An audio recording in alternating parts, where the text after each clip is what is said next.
For a while, I sort of struggled to figure out a decent way to share my appreciation and history with this franchise. Kingdom Hearts 20 years ago was released to the world. Now, more accurately in Japan, but it's close enough to the rest of the world for us to celebrate it. But 20 years ago, the Kingdom Hearts series left its mark upon the world. What initially started off as just another Final Fantasy spinoff ended up becoming a series that's a giant monument for this company. And who knew it was going to end up being like that? Honestly, the very concept of Disney meets Final Fantasy sounds like a fever dream in itself, but look how far we've come. Look at the millions and millions of copies, later. How far we've come, the fan base, the overwhelming support, it's overall overwhelming. And honestly, one happy anniversary, Kingdom Hearts. Happy, congratulations to everybody who's ever worked on the Kingdom Hearts title. Of course, Tetsuya Nomura and team, everybody who's ever put an ounce of work into this franchise being what it is today. Thank you. Honestly, I can't say thank you enough. I know a lot of people within the community may have their own separate opinions about this game, that game, this direction, that direction, or whatever. But at the end of the day, all of us are fans of this wonderful franchise, and each and every one of us have very special memories of something regarding this franchise, whether it's the friends we made, along the way, the actual intimate experience we had with the story along the way too. Practically every single friend I have, was met because of Kingdom Hearts, or, ended up becoming closer because of this series. It was something that could really bring us together and give us something to identify with and relate to. And honestly, there's not many other series that I'm really into that have done that for me, and Kingdom Hearts will always hold a special place in my heart because of it. It honestly just makes me think back on how I first, found out about Kingdom Hearts. Unlike most people, I didn't really know Kingdom Hearts was a video game series. I know I probably should have, but I didn't really grow up with PlayStation, so I didn't really know about Kingdom Hearts 1 or 2 or anything like that. Honestly, my first experience with Kingdom Hearts was actually with the manga back in elementary school. Yeah, that long ago. I'm turning 25 and it's been a long freaking time, man. And honestly, I'll never forget it. So everybody back then had that similar experience of, the whole Scholastic Book Fair, I'm sure, right? I'm sure some of you watching this have some kind of memory of that too. And so, of course, my mom wanted to be able to get me a book or something like that too at the shop. So she gave me some money to buy something that I wanted the next day at school when the event was happening. And that is where I saw Kingdom Hearts for the very first time. There was something about that manga cover that it seemed so interesting, and when flipping through the pages, Donald Duck and Goofy were there, and this strange spiky-haired kid with a sword that looks like a key. It was the strangest thing, yet I hadn't seen anything like it before. The only RPG type experience I had ever had was The Legend of Zelda, and when I thought of a sword, I thought of a traditional sword. But then seeing the Keyblade and him swinging it around like it's a sword, that was uncanny to me, but it was so intriguing. As a young impressionable kid, obviously that caught my attention, and what I ended up getting was the double pack that came with the first couple volumes, so it was like a thicker version of the regular first edition, and I loved it. I still have it to this day. Unfortunately, 20 years later, it ain't exactly in the best condition, and I really hate my younger self for not keeping up with it as much as I should have. But honestly, it's still really readable, and most of it is still together, and the fact that I can still go and revisit those memories, and every time I pick it up, I just go and remember all those times where those car rides where I'd go and read it, or after school and finish with some homework or something, I'd go and read more of it. I didn't care if I had read it over and over and over again. It just never got old. It wasn't until 2010 when Birth by Sleep was releasing, that was when I actually realized, wait a second, the cover says based on the best-selling video game franchise. So I hadn't even realized. And then when I saw commercials and, the whole trailers on YouTube, back when YouTube was finally really becoming a thing, and really getting implemented now, that's when I said, I need to get this game. And I got the game for PSP, and was a little disappointed because I'm like, where's Sora? But you know, I guess when you become impressionable about certain characters for so long and you can finally be them and then you kind of can't, I guess that kind of leads to a little disappointment. But little did I realize I'd have such an attachment to those characters too. You know, I ended up loving Terra, and I love Ventus, and I love Aqua, you know, I love them. And of course, hearing Mark Hamill as Ericus was awesome. So I just overall loved it. Of course, Leonard Nimoy too as Xehanort, rest in peace. But man, I loved Birth by Sleep. Say what you will about the game or what it did for the series, whatever. It was my very first video game experience with Kingdom Hearts. And it was in the end how I ended up getting my brothers into the series as well. You know, they saw the game and said, I gotta get this too. And in the end, that's what ended up happening. And of course, that's how I kind of really introduced myself to the online presence. My very first video, which you can't go back and watch now, was just some little Dream Drop Distance gameplay from my stupid my iPhone that I recorded my 3DS with. Yeah, because they hadn't actually ported the game yet to consoles, so that was the only way to really play Dream Drop Distance back then. And man, just the memories of this series, dude, so special. And honestly, when thinking back, you know, about how I kind of got into this series, it kind of makes my heart melt when I think of, you know, the relationship I've kind of built with Square Enix, you know, and I think that's kind of beautiful.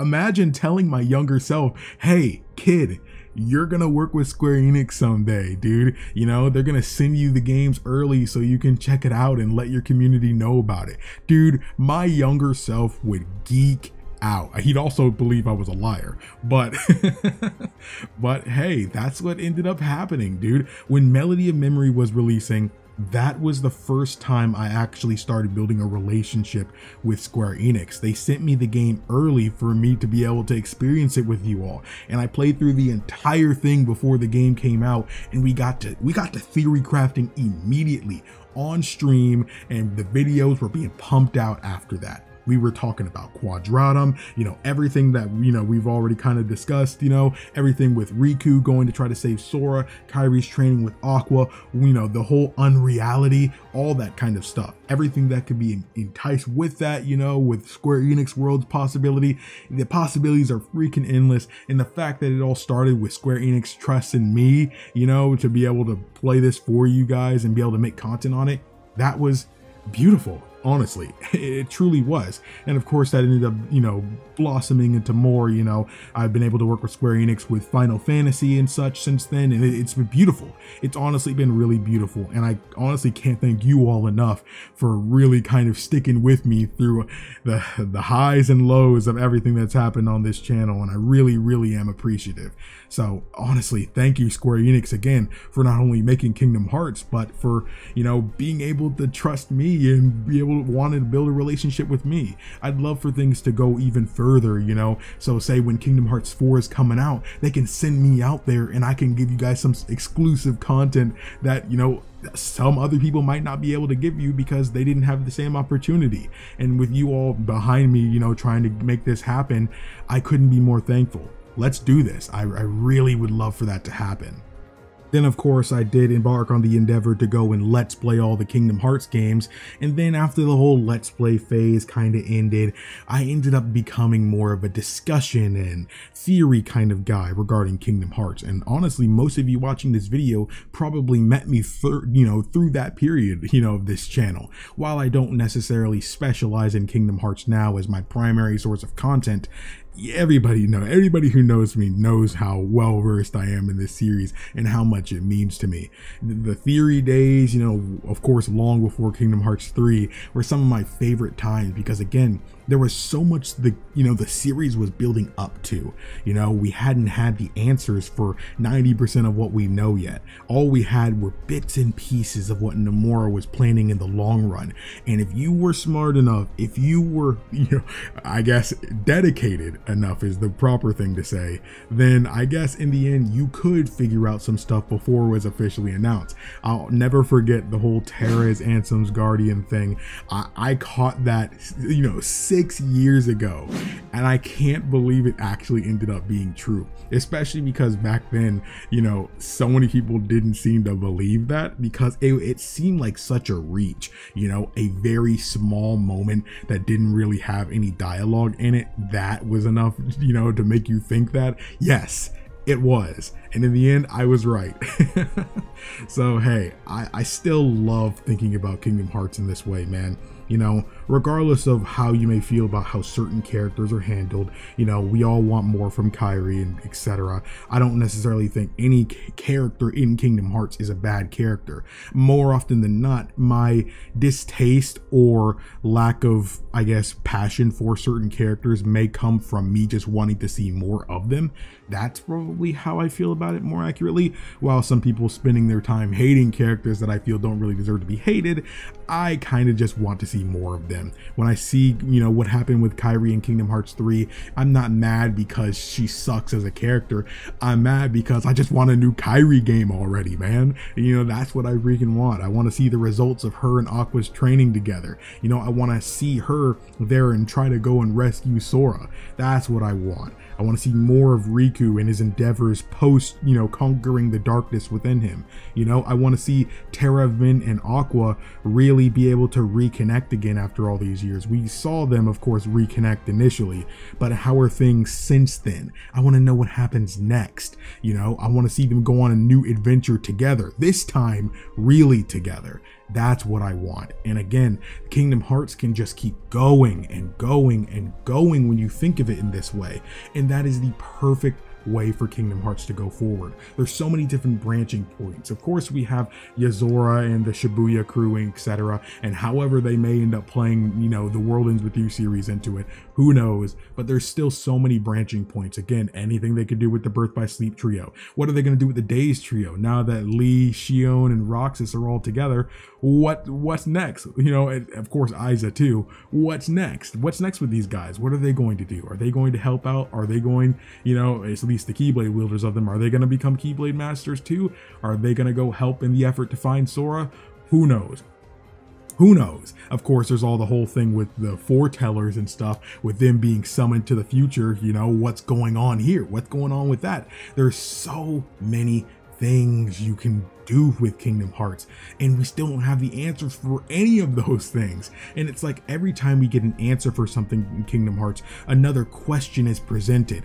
And I feel that is such a wonderful thing, because some people might not care for, you know, with every answer comes a question. But for me, when you have a long-running franchise, if everything is answered, it makes the experience feel too much like it could conclude here. And I'm not necessarily ready for Kingdom Hearts to conclude there. Yeah, you could say, you know, Kingdom Hearts could have ended at 2, but there's so much more that could be done with that. I feel like sometimes letting a series rest before it really had the chance to blossom into what it truly could be is more of a shame than letting it, you know, kind of descend in some way. At least that's how I feel personally. Personally, I feel Kingdom Hearts has gone nothing but up, as Kingdom Hearts 3 is my favorite game, and I think one of the best stories told in Kingdom Hearts, those being of the mobile game. I still would love to have those mobile game stories told in a more easily digestible manner that isn't YouTube. So I still think that would be a wonderful endeavor for Square Enix to really go into.